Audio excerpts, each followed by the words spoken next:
This podcast was recorded on May 21st, 2017. There may be an update by the time you hear it. Let's get started.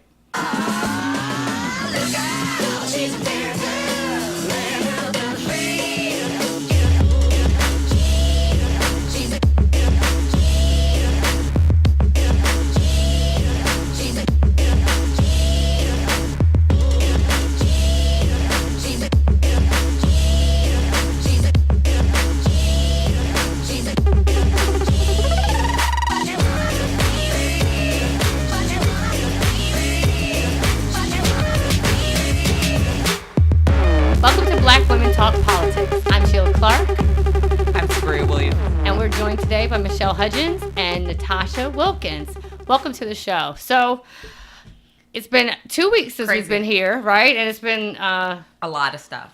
Yeah, like you can't even keep up. But okay, so where are we going to start, Sabriya? We're going to start with Comey and his no longer being the head of the FBI. Because Trump... in my opinion, and this is just my opinion, believed that he was getting close to something. There's something that the door was being knocked on. But officially on Tuesday, May 16th, Trump terminated very abruptly James Comey as the director of the FBI, which rattled and sent ruffles through Washington on both sides of the, so you had Democrats and Republicans alike scratching their heads. I feel like the only person that was really okay or articulating was Kellyanne Conway and then was annoyed when Anderson was rolling his eyes like the rest of the world was rolling their eyes. Right. And it seems sort of interesting, right? Because initially Trump was applauding Comey because he was the person who helped him win the election, okay, right, if we put it that way, and said that he had the guts to, talk about the emails from Hillary Clinton, and he was applauding him. And so now, you fast forward to Tuesday, and he's out, and part of his termination letter was, while I greatly appreciate you informing me on 3 separate occasions that I am not under investigation, which, we know isn't true, but... I nevertheless concur with the judgment of the Department of Justice that you are not able to effectively lead the Bureau.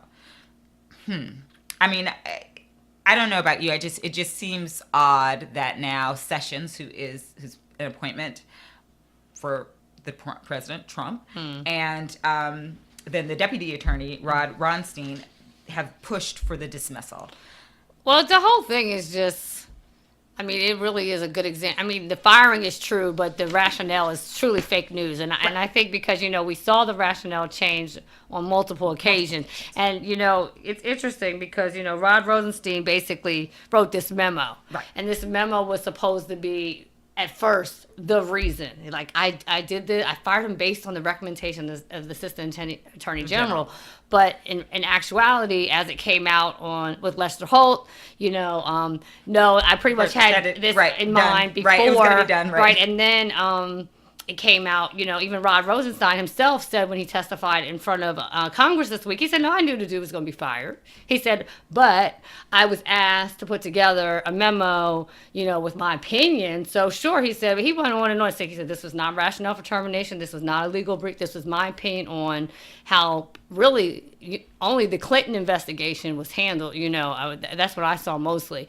And basically, though, it didn't even matter because I think, the real reason I think that Trump decided to let him go was because he didn't let it go, right? This whole phrase of let it go, right? Right, which he wanted him to do, which he felt like you see it different, Michelle? What do you think? I do. I think the interesting thing about this is that, they have a track record over the past 5 months of slowly letting go of the people that helped them to transition. That's true, right? Oh, yeah, they have been letting go of the people that have gotten them on the right track, that have gotten them in line, and helped them to navigate Washington. Right. Now they've gotten arrogant and don't believe they need them anymore. Comey was his buddy. Well, his boy. Comey was his, was on his side, and they actually applauded him early on for his decisions and what he was doing. So I really do think that he was of no more usefulness to them, and because he wasn't able to be manipulated in a way that suited their needs. That's what was the reason why he wasn't going to play the game in the way that Trump's cronies played the game. And now they got Mueller. They got Mueller. You should have kept going. Good luck. Right. You should have kept going. Good luck. Yeah. I mean, the thing about Mueller, too, is they're saying in some ways all the Republicans are happy now that there's a special investigator, special prosecutor, because now everybody can go back to their districts and say, see, we're taking it seriously. Right. We have this guy. But Mueller, from what I understand, is, I mean, he's been head of the FBI before. He was like the second longest serving FBI Because director. Obama extended him 2 years after George W. had appointed him. So But he's not really our guy. Well, he's not our guy. He's nobody's guy, which is important. Right, it's Because that's important. good. Yeah, it's good, but at the same time, it's good, but it's good for them because he's going to do his business in quiet. He's a type of, they described him as apolitical. So that means he shies away from, sharing information, which in a lot of ways is good, but for, those of us that would like to know if there is some impropriety, we're not going to know. And also they talk about this drags on for a long time. So it's not like now Mueller's in there and in 3 weeks we're going to have a decision. And, it's going to be one of these things. So, I mean, I was reading this article this week that I really liked that said impeachment is not a black political strategy. It just flat out said black people need to stop being like so thrilled and excited about impeachment because it's great, but what we really need to do is get focused on getting some seats back, because at the end of the day, if he was to be impeached, which what are we left with? Pence. Right. I mean, so it's right. Well, first of all, Bill Clinton was impeached while he was in Right, office, and he absolutely. still finished his It's term. just Like term. impeachment Exactly. is not impeachment. Just simply says we mad at you, we don't like you, and we think that you did something wrong. Right. But since you're already here and you're political, we're gonna let you stay And unless you finish did up. something really bad. And people keep talking about the fact that Nixon was impeached. Nixon didn't stick around in order to be impeached. Right, He he resigned. Right. So Right. it actually wasn't the same thing. Okay. I think this is definitely a case where people are looking at his impeachment as like this process of getting him out the door. But I think that you're exactly right. This is what our strategy needs to be: is how are we going to replace the people who are supporting his consistency in disvaluing what it is that we bring to the table. Right. They're not only and not waiting until November to do it, Right. because there are primary elections, there right. are runoffs, Things that can there are happen. several Right. seats Seats that are open now. open Right, now, absolutely. and that people are not participating in. There's Right. one in Virginia for governor next week, but people don't tend to turn out for those. Like Right. those are things, and running for office. Right. And This is the first time. transgender person running for in Virginia. There is a runoff for. There's a first transgender person who is running, and she's getting a lot of flack for it. But these are primaries, like you said, and things that we need to be aware of And paying attention to. Like attention my to. father is now, it was a very small thing, but it's interesting. It just goes to your point about how people are not interested until it's high stakes. But at that point in time, we've already we're behind in the game. So he's works in Pennsylvania, and he just talked about the turnout. It was 1,200 registered voters in his area, and like 166 people came out. Right, so Nice. that's That's how they get in office. Nice. And so it's really discouraging because if people are not paying attention until the last minute, it's too late. So, well, we just know that impeachment's not the answer. It's really, to me, just a distraction and fodder that we should not get caught up in. It's going to be what it's going to be, but let's move on to talking about and doing things that help us get control of the House, the Senate, and then hopefully the White House as we move forward. But like you're saying, you're right. You have to have the steps before the White House. We can't wait the 4 years. You can't wait even till 18. You have to be active and knowing what's going on where you are now. And you can't just focus on the executive and federal level. You also Right. have to be working Local. at your state and local level. Absolutely. It's just as important to be a part of the school board as part of your, not even your congressman or your senator, but whatever your jurymen in your local, right. area, your ward representatives. Those are all just as important. Right, absolutely. You want to say something? Go ahead. Well, I was just going to say, I think it's also important to find issues that are across color lines, across cultural lines, and we'll get into more a little bit later about my time in West Virginia, but a lot of people felt left behind. They felt like, you had this elite black liberal establishment in the Obama administration, and people felt left behind. And so how do you bring people in on issues that affect everybody and feel engaged? So you're really dealing with issues that are colorless, are cultureless, and really can get people engaged and involved and wanting to be part of change and part of making things better. Because a lot of people feel disenfranchised on one side or the other when we know that the majority of issues affect everybody. Right. I I think we were talking about this a little bit last week, Sheila. We touched on how it is an assault on brown and poor, right? And so the divisiveness is that they're going into these white poor areas, and it's like the bad lover, right? The abusive boyfriend. He's telling you what you want to hear. He's stroking your back, and he's not giving you anything but those words. And so, but there's no return on your investment for voting for him, except for to say, look, he's in office.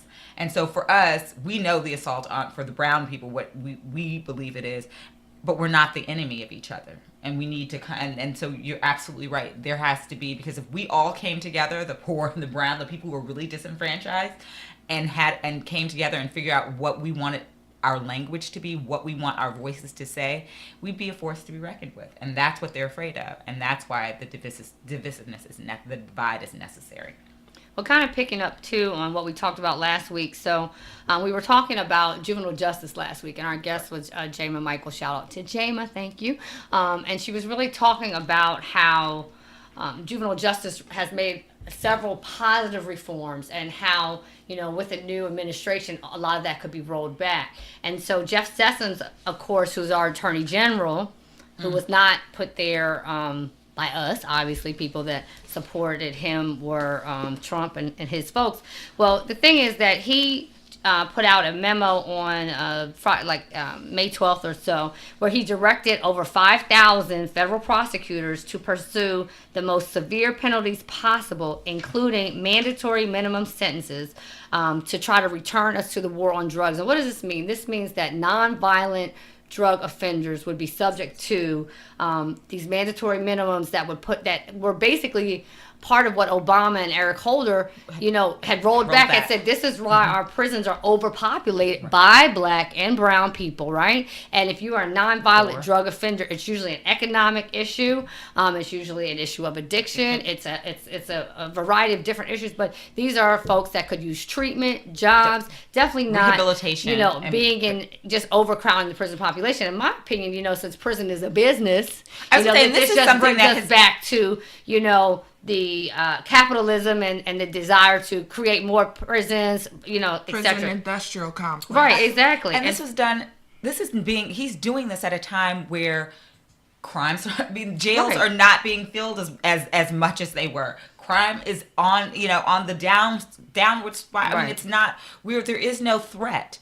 And so this is why I believe it's a direct assault. It's a direct assault because we are in a time of, of reform. And really he's and he's out there on his own in some ways, because of course civil rights group came out against this. Congressional Black Caucus came out against this, but even there was some bipartisan outrage. I don't know how outraged the outrage was, but Republican lawmakers even said this is taking us backwards. So what happened, which I found really interesting, which was actually put on the letterhead of our Attorney General Carl Racine in D.C., 18, over a dozen, state attorney generals, including California, including Oregon, including Massachusetts, Maine. A lot of these, of course, are states that tend to swing blue anyway.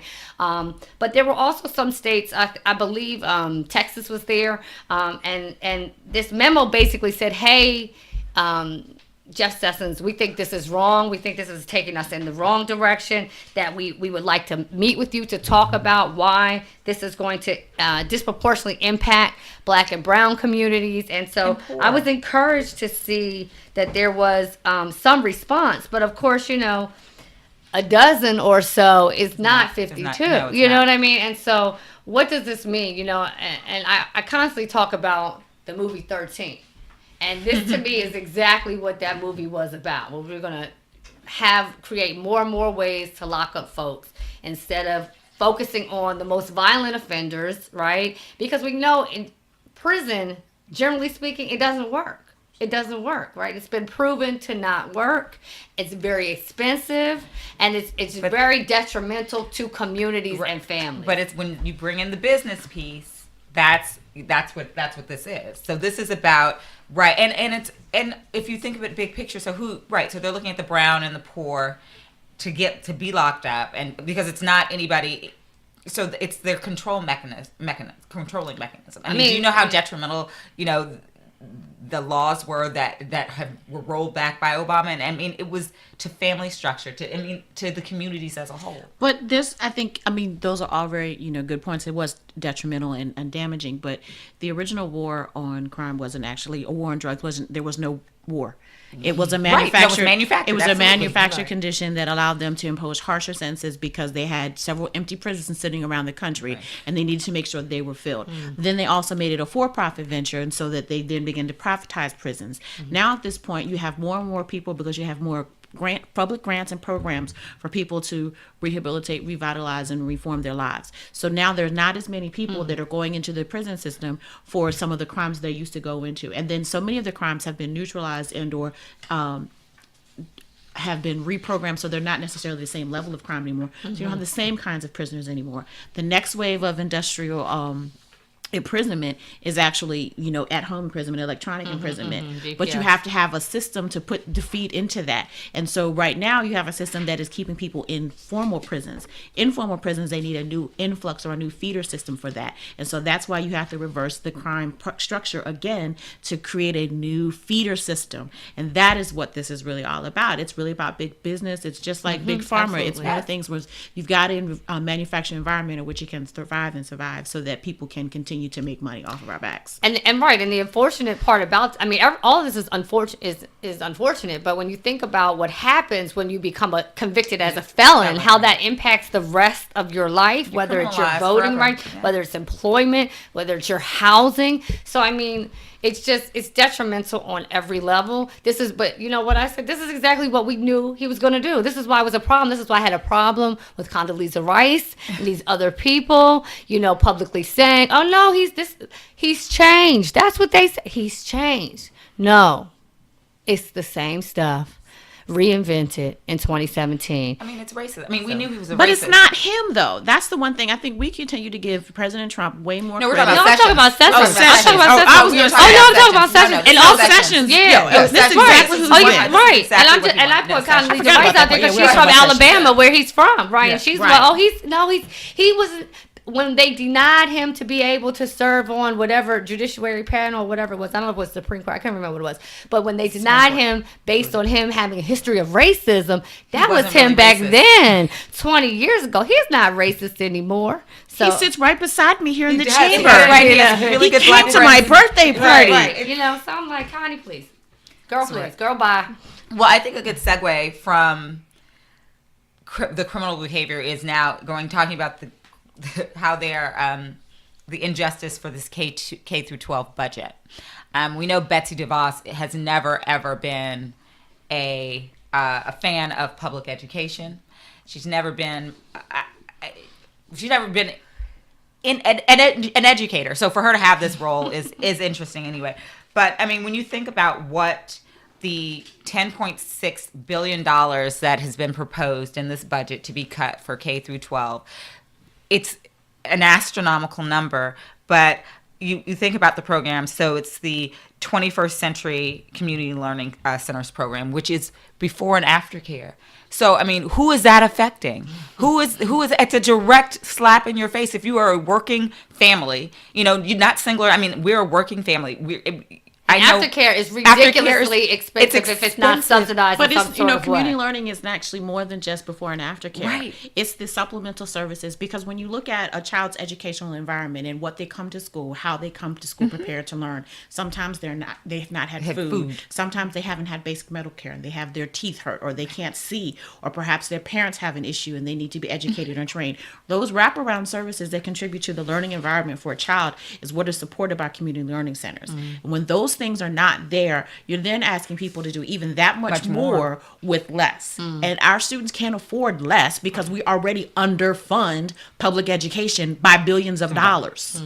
So it's really more than just, the deficit that you're talking about. Absolutely. No, it's all, but these are the things that people, right. So you're saying, you've gotten into the meat. But just even on the these are what people can hear. So if I say before and aftercare is gone, that should that's going to give me the initial reaction to now look further into what the meat of it is. Because before and aftercare, I hear that and I see that, and that's an immediate out of my pocket is now bleeding. And beyond that, it's like, so now what am I supposed to do with my children? I mean, so is that even, so now you're defunding it isn't even going to be available. These are questions that we have to know, we have to ask. So another things that are slotted to be, cut by millions or billions. We have the Alaska Native Education, American History and Civics Academies, Arts and Education. So, I mean, one of the things too that I see directly the benefit of, even here in DC, is we have programs for teenagers who have children who have not finished high school, which is a critical population, because certain high schools, even in DC, have childcare in the school, so these young people can bring their children, have their children supervised, and learn also while they finish up their diploma. And without a high school, high school diploma is the basic first credential, and so one of the cuts that are proposed is to take away child care in high schools, which, I guess if you're a person that if you have means, potentially you didn't even have to be a teenage parent, right? But when we have our teenage parents, they need to be able to finish high school. They shouldn't have to worry about, one, can they afford it? And two, the balancing act to get to school by 8:15 and I have to take my kid across town or whatever. So there's that. The other piece that really stood out for me was the anti-bullying programs, and seeing that was considered extraneous, when we know kids don't come to school because they're scared they're going to get beat up. It's this administration is a bully. So, why would that even be? Well, that is true. That is true. Bullies don't even recognize bullying. But I just feel like, to me, that, again, as a parent, it's work to create a climate of connectedness in school. It's as a teenager, it's very difficult, and we know that bullying happens. And so when you consider that extraneous or a luxury, then you're saying you're considering the safety of our young people a luxury. And we know many of our schools, particularly in troubled neighborhoods, they need, like you said, those extra support. So it really just, again, creates more reasons for kids to not go to school, to not get an education, to then have to utilize other means for economic, for survival. And then it bleeds right into this whole conversation about prison. Right. But, the other thing is, though, is that, this is what many conservatives or, those on the other side will say, or the wingers, as I like to call them. This is when they say this actually is a recommitment to education, is what they call it, because they feel like there have been so many issues that have been included in the education arena that really aren't their responsibility to handle. And so, it kind of goes back almost to like that New Deal kind of thing, where they're like, the social services need to be handled by the social services. And then they let the education folks handle education. And one of the reasons they say, or they justify what they need, what they're recommending, the Voss recommendations kind of proposals, is because they're saying that educators haven't been allowed to focus on education because they're doing so many other things. But the reality is that it's not true. And what's happening is that they for years have underfunded education, committed all these other atrocities in the communities where education is also in the mix, and then expected educators to handle it all. Right. And so what people on the left had tried to do was actually kind of put in the supports and the structures that gave educators the room to just educate by providing all these other supports and services that you recommend. Right. But the reality is that it's a cyclical cycle, as you said. And the other thing is that they've not funded education for years. And, books. Just years. Basics. Like, they've not funded education for years. And the disparity between schools and districts and the way they're doing things, but then turn around the way that they have provided for so many programs for privatization and for other for-profit ventures that actually benefit nobody but the upper 10%. And that was what I was going to say, is back to this idea of profiting from prisons, profiting from schools. We're back to the same thing, making money at the expense of our children, providing charters to people who want to use these kids as guinea pigs for their ideas, for these charter schools. Mind you, some charter schools are great. They have great curriculums. Other people who have no business, have no background in education, coming up with ideas, starting these schools, and by the way, if it doesn't work, we'll just ship them somewhere else. Well, it's a good business. For them, it's an excellent business model, because if you are a private organization, you decide to get into the charter school, magnet school, or any parochial school mix, and you decide you want to start a school, you get free federal money. Then you get to entice people to come. You get grants and programs, and then if it doesn't work out, whatever the case may be, you get to wash your hands of it. And plus, now you got a new building that the city paid for, and so then you get to sell that for a profit. And you've actually, what have you lost? Nothing. You've actually gained. So for them, it's actually good business. But that's the reality of the situation, is that we cannot continue to allow them to do that. There's on Facebook and also on Instagram, there's buy the block, and that's what we need to be doing. We need to be doing buying the block and buying the buildings and buying the schools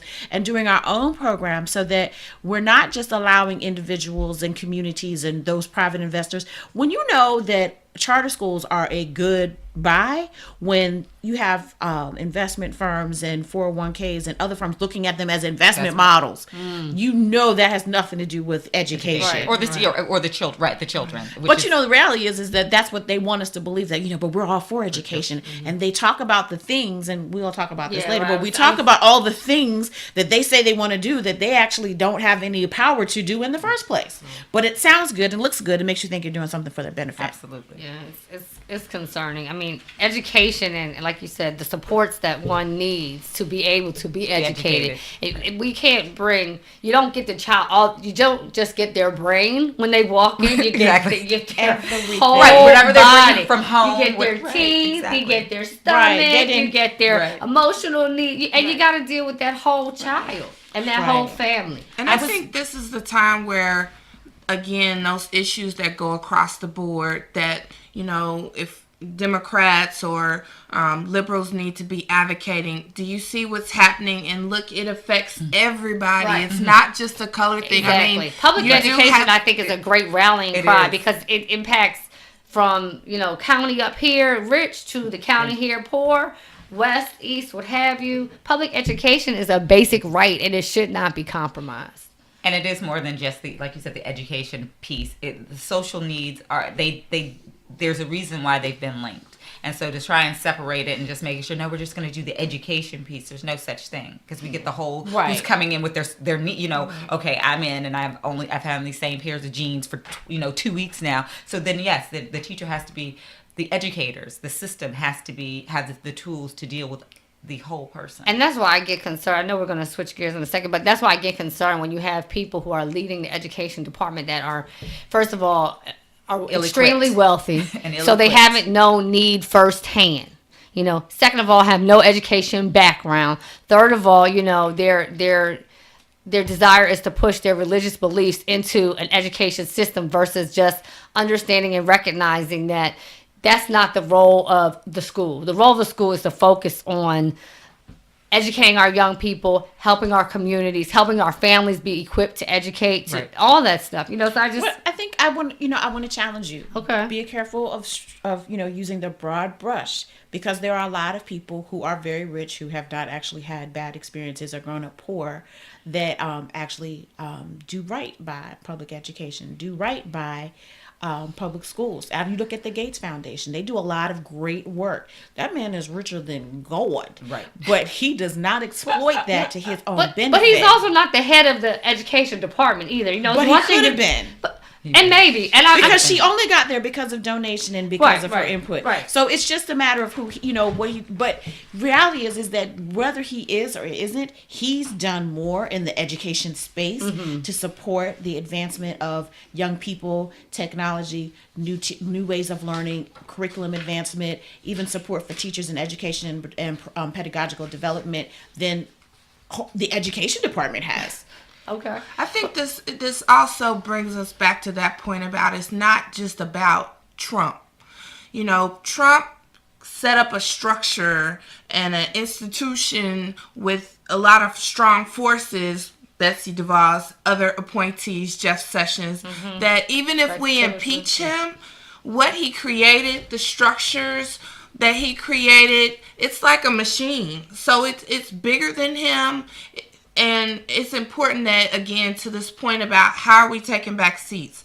How are we going after and positioning ourselves where we need to be to undo everything that he's done since he's been in office. It's not just about him, but he's created a machine that really is not about, I would say, the majority of the population. No. And it's a culture too. I feel like I've said this a couple of times that since we've been doing the podcast, that are we ever going to get back to real politics? Because I feel like this is now a way he's trying to make this the new normal with him and him just being in office. And I feel like we need to try and come together and get back to a way that, I mean, it's obviously not going to be where it was, but the direction that this is going in it's very scary and dangerous in my opinion.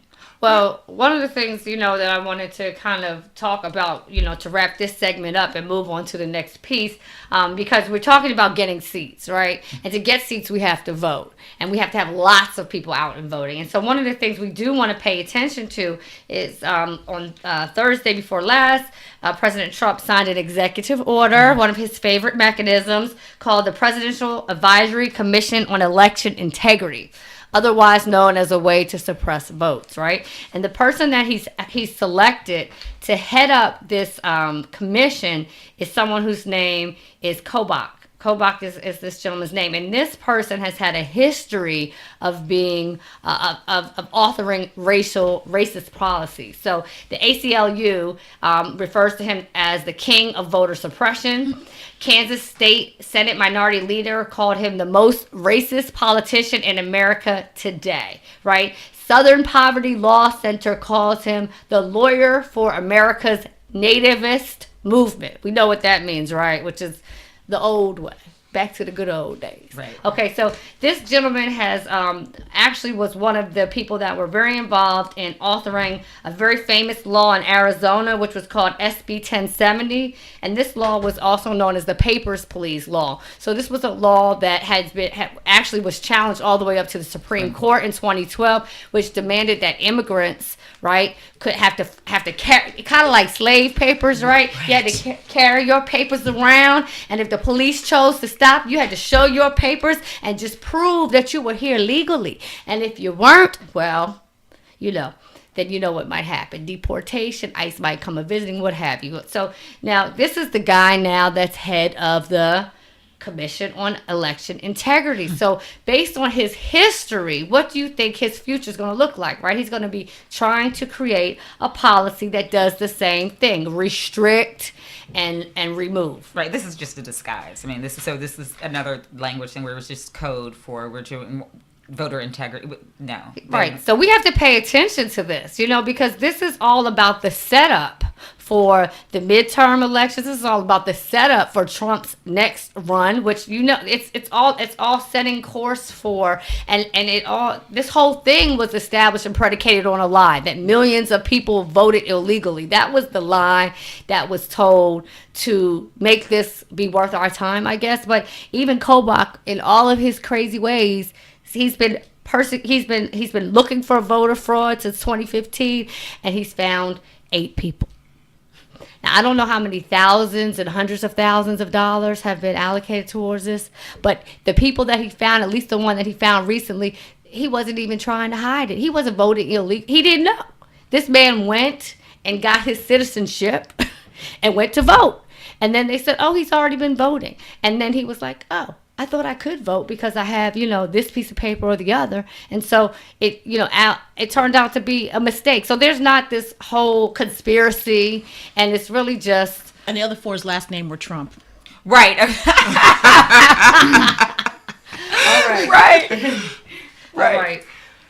So that's a great segue into introducing our guest. You just heard her, Michelle Hudgens, who has been a guest on the Roland Martin Show for her expertise and knowledge on social justice issues and women's issues.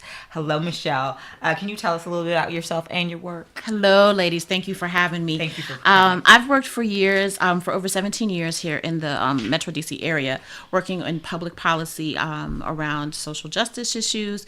I work a lot in the frame of education currently. I also worked for a national disaster relief organization providing community outreach and support to disadvantaged disadvantaged communities in the wake of disaster. And then when I'm not doing all that, I do my own thing on the side, really trying to help educate people and keep people informed on the issues and how they can impact systemic change. And that's truly like what my passion is just making sure that, people understand what it is that they can do, what is the way to go about it, and then making sure that when they do get there, that everybody hears their message, sees their message, and gets the point across. Awesome. Thank you for having me. Thank you for being here. So we were talking about the importance of paying attention to the language, that this administration as a whole is using to move their agenda forward. Can you talk a little bit about that and what things we should be listening out for? What maybe some of the code words are keys? So, one of the things that happens, a lot of times is when our representatives come back in district, they like to have town halls and they have town meetings and they start to trot out their plans and talk about how it is that what they plan to do when they get back to Washington. Right. They like to use these fancy words and they make it sound really good. And they talk about reform and transformation, two of the dirtiest words in Washington, D.C. So oh my God. Reform and transformation. Ooh. Wait a minute now. Okay. First of all, when you talk about in the instance of reform tends to be moves towards privatization. So taking what would have been public programs, public funds, and moving them to another scenario where they are either managed by private groups or individuals or businesses, or that it's funded differently. So, for example, they talked about healthcare reform, and the move was towards privatization for insurances. Right. When they talk about education reform, which is the big name, the whole move is toward vouchers and privatization. Yeah. So reform is one of those words, and they start talking about it. Who are they giving the responsibility to, and who's going to profit from it? That's the question you need to be asking. What's the structure? And how much of that is going to be including federal funds? Because essentially they're going to be giving people federal funds to go do private business. And so that's why you need to watch the word reform. Transformation. Now this one is the one that, sounds really good. Because, I'm taking notes. Right. I want to be transformed. My summer body, and I need to transform myself. Right. But, if you all were sitting here, you would know that's an illusion. And it's the same thing with it in the federal government. Transformation is one of the things when they really say they want to overhaul how we're going to do something. When they talk about overhauling healthcare and they want to change the system because we want to transform the way that you all receive your funds and supports. Well, one of the things they want to do with healthcare transformation is that they want to now provide state block grants.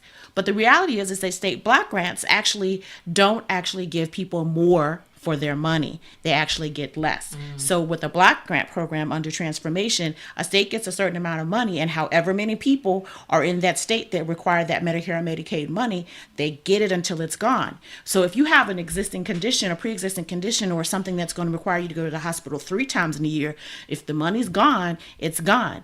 Heretofore, people have been able to say, this is what I need, and there's still been caps on it, but it wasn't just capped at, because I got my 25% and you got your 25%. Right. And the reality is that there's more and more people every year that are coming into the system, and those people are not accounted for in the block grant, because the block grant is based on previous years. So there's, this transformation of how we're handling things. We're doing things differently. Transformation is one of those things where they basically are taking money, transforming into another pool, not putting as much in that pool, and then distributing it amongst the same group of people, which is actually not, one, what you paid for when you were working hard, when you were putting your money aside, when you were, your Social Security, all those things, because they're trying to do the same thing with Social Security, giving people but it should be based on how much you put in and how much you put out. But of course, we know the system is broken. By the time we all get ready to collect Social Security, there won't be any left anyway. It's going to be an option. Multiple streams of income and 401k. Right. How to live. Okay, so the other 2 words that I think are so critical, especially, we were talking about education earlier, supplement and supplant. And I'm going to take it out of the context of here. I'm going to take it out of the context here. Let's use it someplace else. Right. Let's pick a state. Oh, Colorado. There's a state. Let's pick Colorado. They use the lottery in Colorado. So the state fully funds education in Colorado. And they make a proposal. This is our budget for education. Everybody says that's wonderful. After that state budget comes in, then they do the calculation for lottery contributions after they've paid their taxes. Magically, what happens, as opposed to that money from the lottery supplementing, as in adding to the money that was sit there for education, providing a plus, what they do is take out money that matches the same amount of money that the lottery is putting in, supplanting the funds that were there. So supplement and supplant, those little things. When they talk about programs, they say this program is going to be supplemented. You have to make sure that you follow the money so that it continues to be in the program and in the budget after expenses, because a lot of times they will supplant funds with other funds, and they'll say, well, we've got the lottery, and so everybody's like, yes, lottery is a good thing, and that's what they sell you on, is that the lottery will be a supplement to our education system and allow us to do all these wonderful programs. But they take out the money that the lottery puts in and they put that into other programs, and you don't know anything about it. Supplement and supplant, two magical words that do not mean the same thing, that slip right through the crack when nobody's paying attention. Michelle, before we go on, because I just appreciate you bringing those different words up. One of the words that always strikes me, and we were talking about this, is school choice. So I just, because I think that's another one where if you're not careful, you can get caught up, because it sounds great. I want to choose what's all I have is my neighborhood school. I want a choice. So, but what is it really? What are they really talking about, and why is it, really a wolf in sheep's clothing? Well, there's a couple. Now, school choice in and of itself is not bad. Every parent should have the opportunity to choose where their child should go to school. That is not nobody disagrees with that. I think what people are confused by, and what happens to far too many Black and brown students of cultural means that are of a deficiency, or those who actually don't have the background to understand, is that they've been left out the mix too often, because they are told one thing and then given something else. So they'll say to you, you can take your child, the amount of money that our district or your state will spend on your child, take that as a voucher and go to the school of your choice. But the reality is that the school of their choice, where people accept vouchers, also gets money for your child. Then your child gets there, they may not have the programs or services that they've told you that your child is going to have, or they may say, and the reason why a lot of parents want that option is because they feel like their children aren't being served. They feel like there's either, it could be a ratio of teachers to students, it could be the environment in general, it could just be a special need, or perhaps there's intellectual curiosity that your child has that's not being met in their current school. So it sounds like a good thing, but if they don't address those needs in that child's school, what can happen, and what happens most of the time, is that they then send your kid back. But they don't send your kid back with the money. They keep the money. And the law actually allows them to do that. There's a couple of different laws. In some states, or in some cases, it's a matter of your child spent X number of days in the school, and so that money is allocated for the entire year there. And in other cases, they have to give it back by they have to take out the percentage your child used, and they can give back the rest, but they don't have to give it back until like the next semester.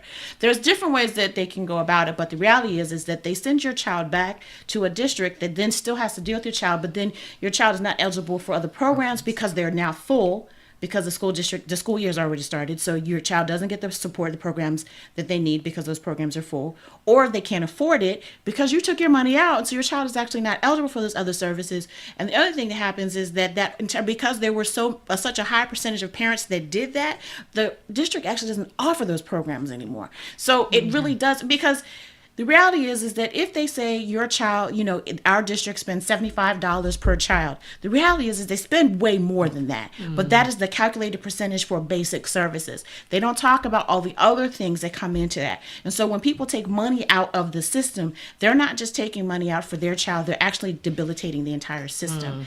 The other thing, the reason why it's also a bad thing, is because many of the providers of services right now for parents who follow school choice, or even by way of vouchers or charters, for that example, is that they don't meet the same high standards that is required by federal law in a lot of cases. Public charters are still held to a public school standard, but private charters or privatization, they actually, or parochial schools, don't actually have to always meet the same standards. So in a lot of cases, your child can go to a private or a parochial school and then be provided a curriculum, and they'll tell you, oh, we're going to give you a laptop, and we're going to give you that, and we're going to give you this, and your child still fails. They still don't do what needs to be done for your child.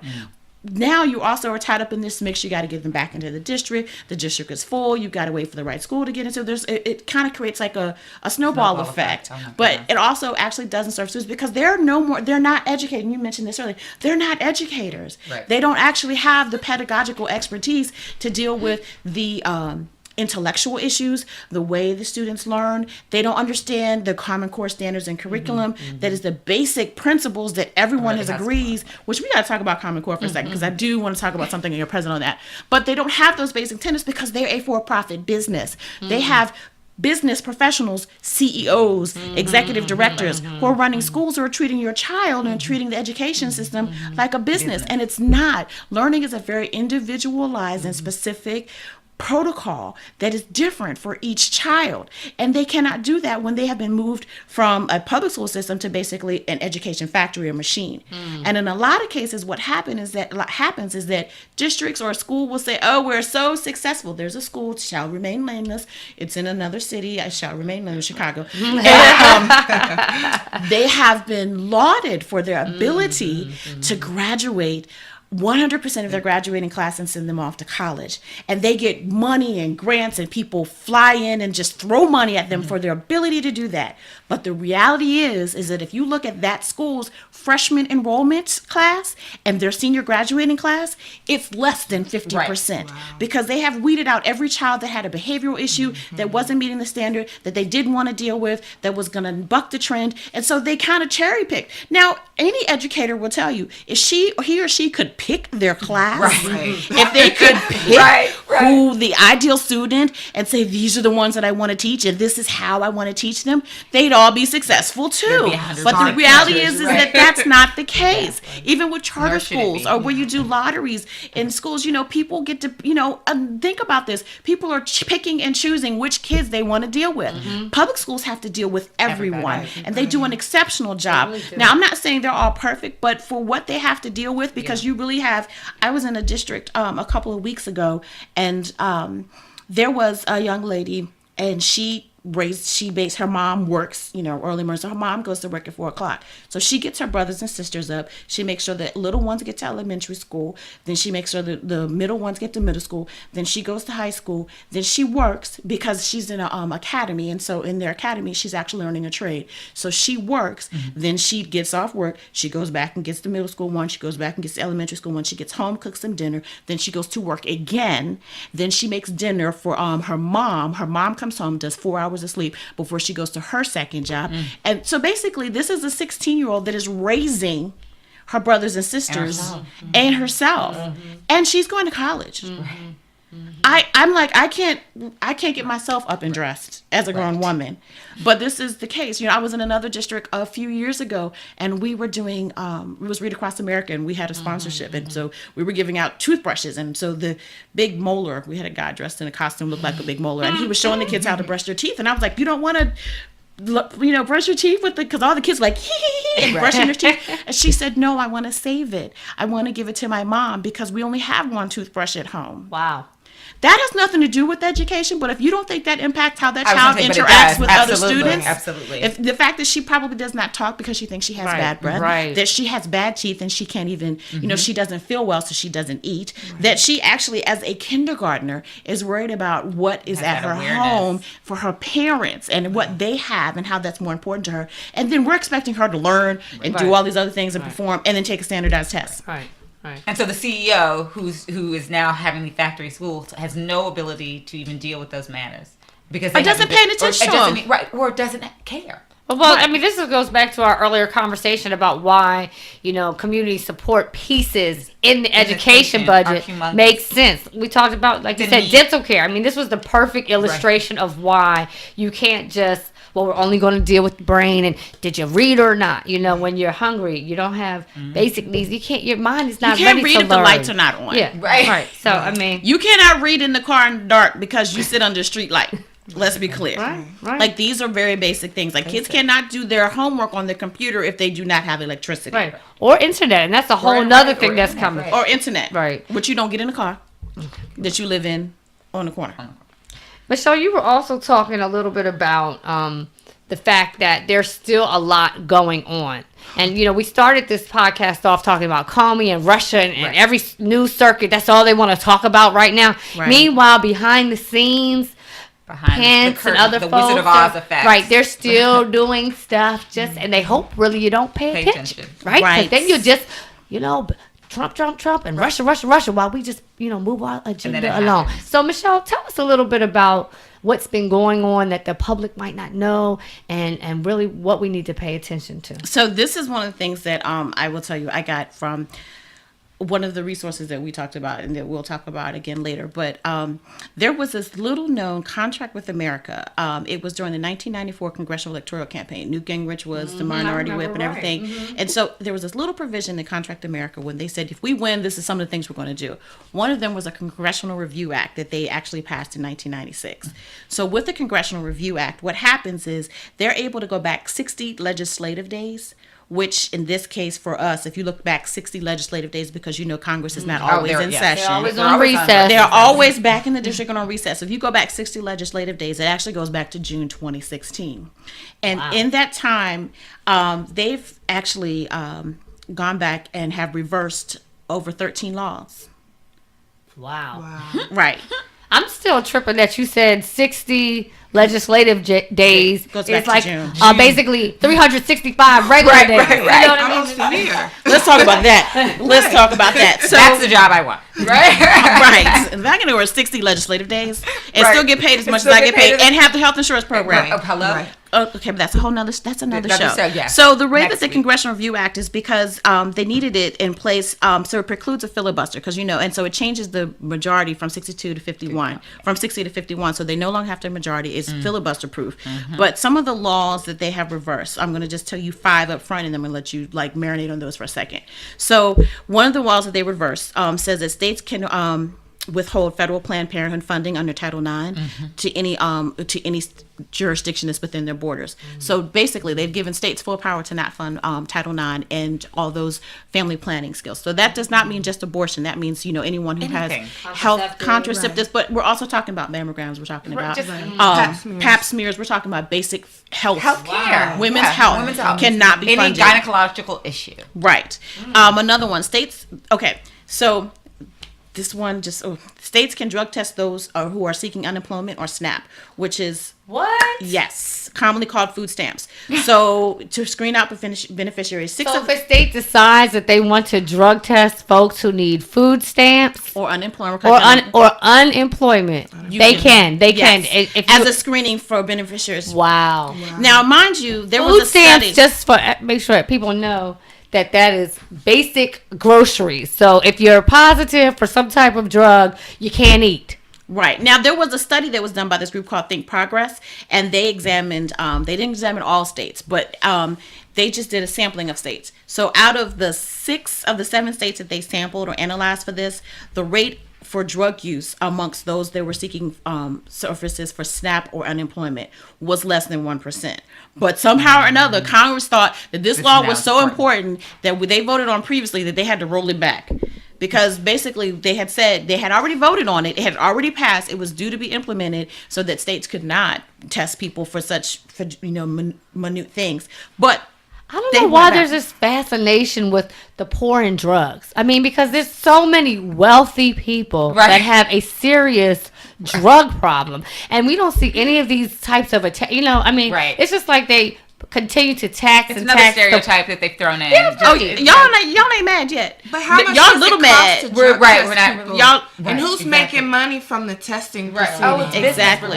It's a business. Exactly, but It all goes back those to the just money. 2. Those are little mad. Let me tell you what Big Mad is. Big Mad is that they reversed the law that banned cell phone companies from selling your data and browsing history. So now internet and telecom companies can now sell your data and browsing history. Thank you, Congress. Wow. Reversed it. Wow. Here's another one. That They reversed the law that had prohibited, that had required oil and gas companies to disclose payments to foreign governments for drilling and access to right land. Right. Because why? They're companies. Right. So they don't have to disclose where in Russia. They're right. Where in Russia and to who they've paid dirty money to in order to access their drilling lands. Stay woke. One more. This is my favorite one. So there was a law that was a rule that was included if a person who received Social Security benefits had been declared mental ill and was unfit to handle their own affairs, and so they had to get a beneficiary, someone to basically you're getting Social Power of Security attorney for my mother who has Alzheimer's. So your mental health is such a state that you cannot be held accountable for your own money. So you have to give your money something. The law was, in order for you to get a gun, you had to go through additional measures and background checks. They reversed that. They said that it was discriminatory for people with mental health. I saw that. Yeah, I saw that too. So it was so ridiculous. So, I saw that one. That so one I can't handle my own money, but I'm eligible to get a gun. Get a gun. Yeah. Tell me how that's safe for us. No, it's But it got, I mean, those were just 5, but there were Wow. other ones, and some were just for the environment. So Michelle, just to clarify, so the Congressional Review Act allows for Congress to go back and reverse laws that were already implemented. voted on. Yep, and approved. Yep. Wow. And they also nullified vetoes, President With Obama's 51 vetoes. votes. With 51 votes. Right. So it So doesn't it's have to simple, be a bipartisan approval of No. the reversal. Exactly. Wow. So any law that Obama passed from June 2016 forward that the Republicans do not like, they can now review and... Well, I think they're just about out of time. I think the 60 days, I think. I think that's up. But still, I mean, you think about what the damage, Planned Parenthood. Now, there were two of those that they actually, was it 2 or 1? I believe it was 2 that they actually had. So, because I think it was 2. I could be mistaken. It may be 1. But Mike Pence had to go to vote, break tiebreakers on 2 votes. Planned Parenthood was one of them. Right. That was why I remember that. That was one. He's done more. He does an assault on women. Right. Just He's in done general. more tiebreaker votes than any vice president in the past 30 years. And some of them had already, were due to go into effect like the day before President Trump went into office, and I'm saying things. But there's other ones. There's one about restricting the hunt of animals on Alaskan wildlife refuges. They fixed that one. They were there was one that required companies signing federal contracts to disclose information about labor violations. They nixed that. Wow. They nixed the law about curtailing debris from mining. We talked about West Virginia. They nixed that. And they changed the way the Bureau of Land Management manages millions of acres to consider national interests more than local interests. They were like, no, go ahead, whatever you want to do. Right. I mean, it just is like corporate first, business first, people second. Right. It's like Environment. It's not even America Environment first. second, It's health second, Yeah. everything second. Yeah. Well, because it's special interests, people who voted for me, my contributors, my donors, Who I have to people pick who are me going to happy. I'm going to have to look in the eye when I go to ask for more money because I want to be reelected to this cushy job. Right. Where I exempted myself from the healthcare law changes that we want to put in place because it sucks so bad. But they did Can I change say that. something? They are not. They're no longer. Yeah. They are no You longer. may say so. Yeah. Thank you. Well, wow, Michelle, thank you so much. That Thank was you. Eye-opening, depressing. Good to know. informative, but like you said, sobering too, right? very. So Natasha, you're here with us. Thank you so much. And what we wanted to do was really just have an opportunity. You've been to so many different states in your work and have had an opportunity to interact with so many different types of people. So kind of want to hear from you what you're hearing as you're traveling, particularly. We know you were in West Virginia not so long ago, and what's the tenor there? For those people because we know that state went for Trump. What are you hearing from folks? Why? What they think now? I think it's actually really sad because I think people, especially in West Virginia, other mining towns, parts of Ohio, Kentucky, they see Trump as somewhat of this savior regarding mining, regarding industry, and they feel like he's going to bring back the mining industry. He's going to bring back the coal industry. He's going to help them. And it's so sad. You see articles written where you have former miners suffering from, black lung disease. And there were explicit programs within the Affordable Care Act to provide for that. And now they're repealing all of that. And so these folks have really been suckered into voting against their own interests. It's really sad, and even this thing with not understanding that the Affordable Care Act is the same thing as Obamacare. Right. So they're saying, oh, we don't want Obamacare, it's terrible, but we like the Affordable Care Act. They're the same thing. Right. So what I saw in West Virginia, a lot of people were ignorant. A lot of people were voting against their interests and really not understanding what they were getting, and then kind of backpedaling after the fact to say, no, well, we want, affordable care. We want, these services, but not understanding how their vote really went against their own interests.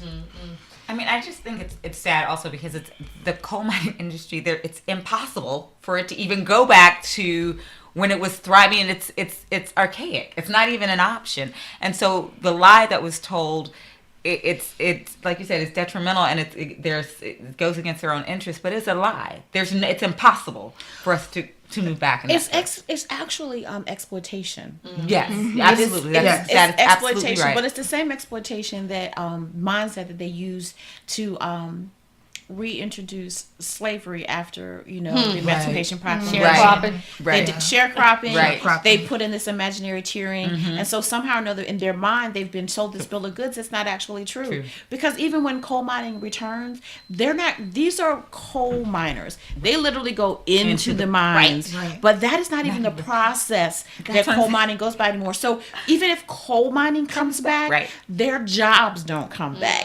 They don't understand that it's a whole different process, that there's an education, technology, and training that it actually requires a degree now that they don't have because they don't have a diploma, not to mention the technological expertise. And a lot of times, you talked about how early we were talking before the show about how many of the states with social services and the supports that they get, in times of trouble, they don't understand that they're voting against their own interests. And when something happens in their state, something else is going to happen, and they're going to need the very thing they're voting against. Right. So I think just in general, as I travel, I think a lot of people, I appreciate the dialogue here, but in my mind, it's how do you bring this conversation, the level of detail, the level of understanding down to very basic level, because I feel like, we're all educated, we're in tune with the news, we're reading this act where they're repealing laws on a basic level. The average Joe is not understanding any of this. And I don't think their vote was based on all this level of detail. I think here in Washington, it's an education center. People are highly educated, they're informed, they're involved.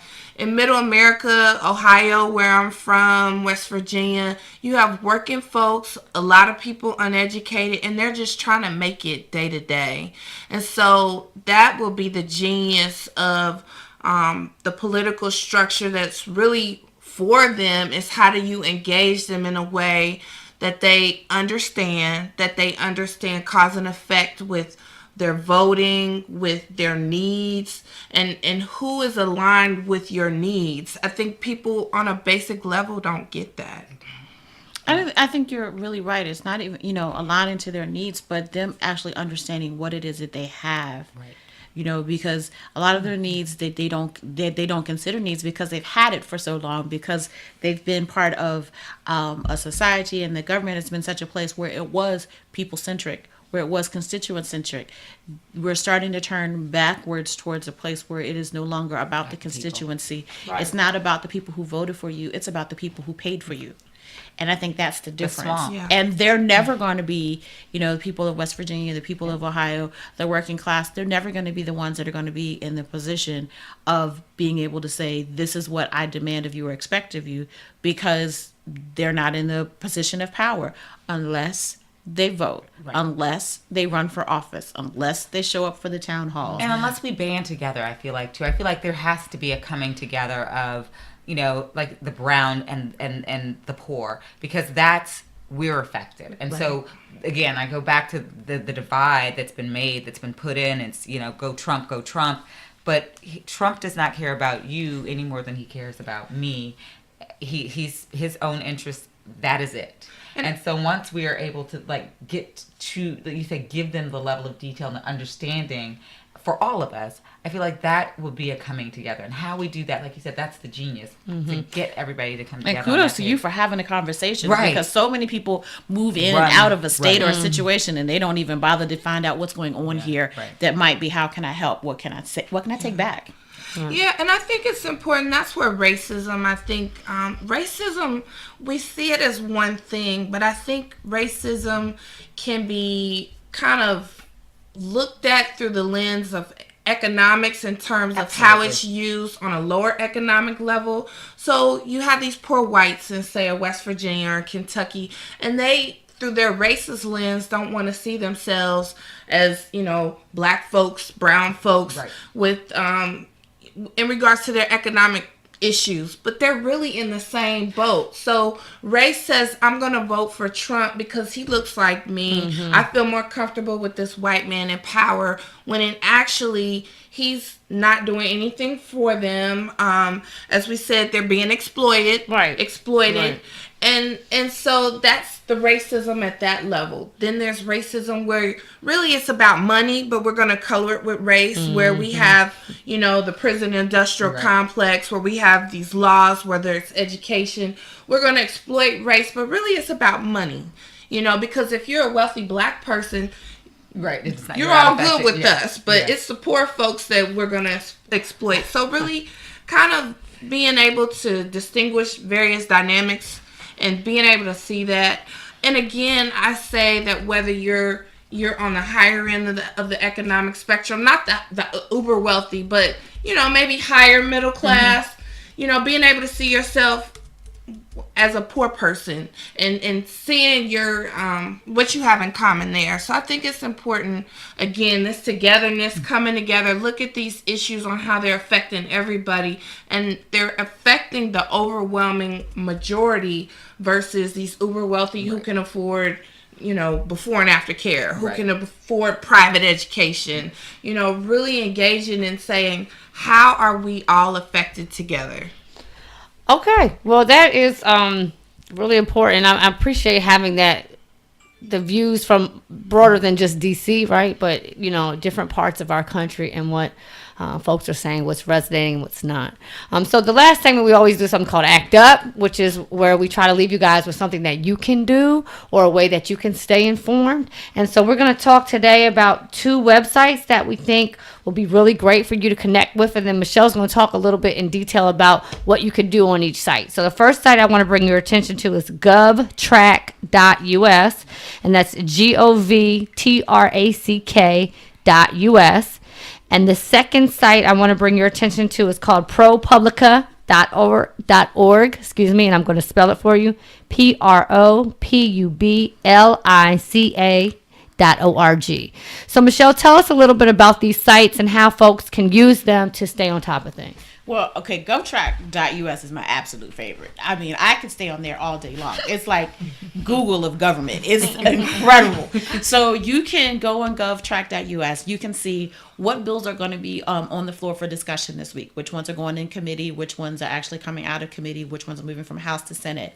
You can also see which ones are coming up for a vote. You can also see how your representatives voted. You can also see which bills they've signed on to, which ones they've introduced, which ones they've partnered on, and you can also see what they're doing in committee. So it really is kind of like, a peekaboo inside of what's going on. Mm-hmm. So you can, which is important. Now, the thing, how you use it is that you hold them accountable. Right. When they're in district and when they're in, district, you go to their town hall meetings. You set an appointment. You say, I'd like to talk to you about House Bill 521.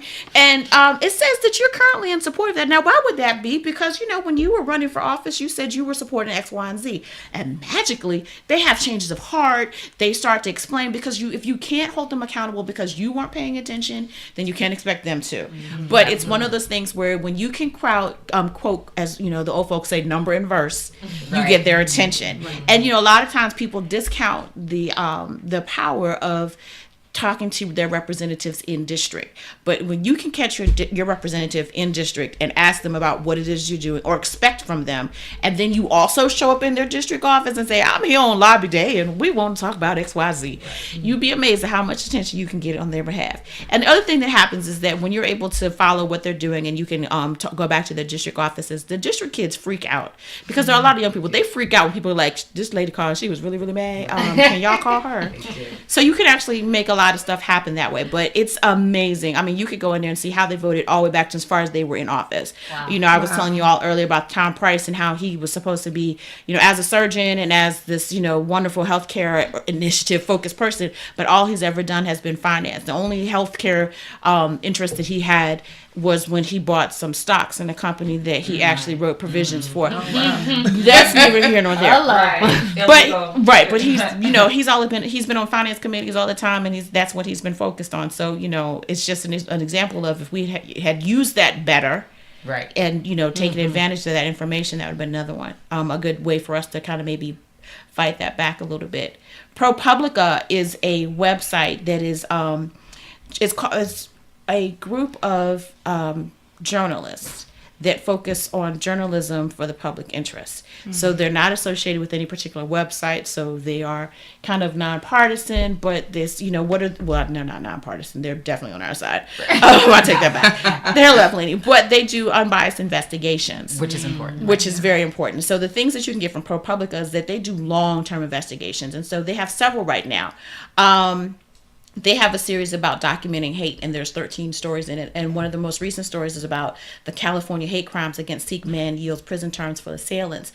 And they were able to turn back and change the laws based on the data and the information that they were able to garner through their research. Wow. They have one that's called The Machine of Bias, which is a study about the algorithmic injustice and the formulas that increase influence in our lives. Nice.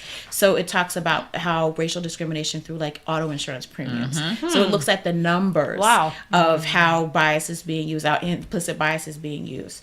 They have several stories about the rent racket and how landlords are able to sidestep tenant protections. And they have a story about immigration. They have stories about actually when prosecutors are crossing the line and what you can do about that. There's one about elections, which actually would be very good if you look at the whole voter integrity thing, which is an interesting piece that this lying administration wants to appoint someone to talk about integrity of the law.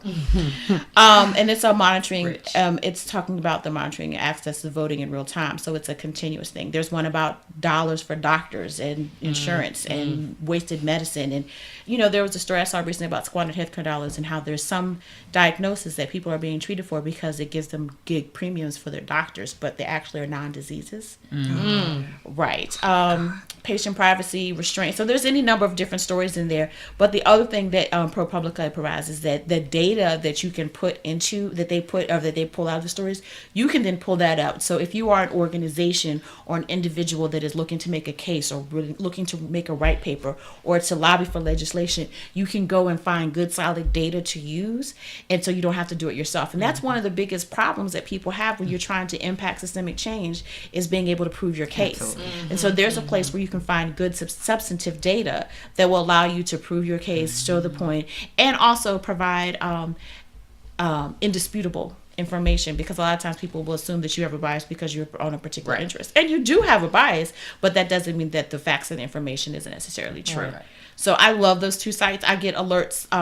There's a website that I use called If This Then That, and it allows me, they have all kinds of formulas and they call them recipes. And so I get email alerts every time the president signs a law or another executive order, because he fails to legislate. He just sits in his ivory tower and signs executive orders. Is that man ever going to leave the White House? Yes. When? Not soon enough. He doesn't even do it to do basic business.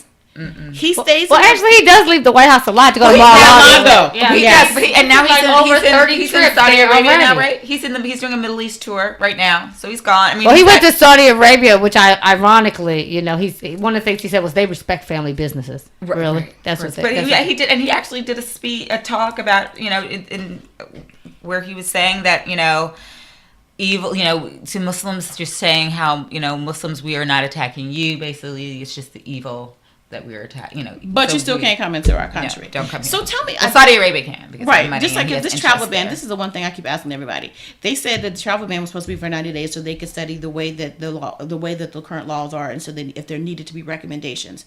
So it's been over 108 days, and they're still fighting to get the travel ban in place. Couldn't they have studied it by now? I don't think so. Do you still need it? It's about they need to have, again, he is stroking the people in West Virginia. If he doesn't get the travel ban, they're not going to vote. It's about what it looks like. Right. So, and they're not, and the people who you're saying, so the poor people are not checking for it's been 108 days. Right. Whenever he gets it, he did it. It's just like the healthcare bill. When that was signed, it was like, it's perfect, because he said he was going to repeal or replace. So it's about what it looks like, not what it really is. The illusion. Well, I think those sites that you gave will really be helpful. You know, I know they're helpful. They'll be really helpful to us as we work this podcast, and we're constantly trying to make sure people know what's happening, and making sure that folks are educated and informed, and also have things like you said, like if this then that, it just kind of automates it so that you are constantly getting new information. So that's our Act Up piece for this week. So with that, I think that I must say that this has been of our podcast, and we are very new, but I've gotten more information. So thank you, Natasha and Michelle, from this show. I've been educated, and that's huge. I feel like, especially when you're trying to educate and you're getting some on the end, that's always what you want. So thank you, ladies. Well, I want to thank Natasha Wilkins and Michelle Hudgens for being with us today. I'm Sheila Clark. Sabriya Williams. This is Black Women Talk Politics, and we hope you will join us next time. Take care. Thank you.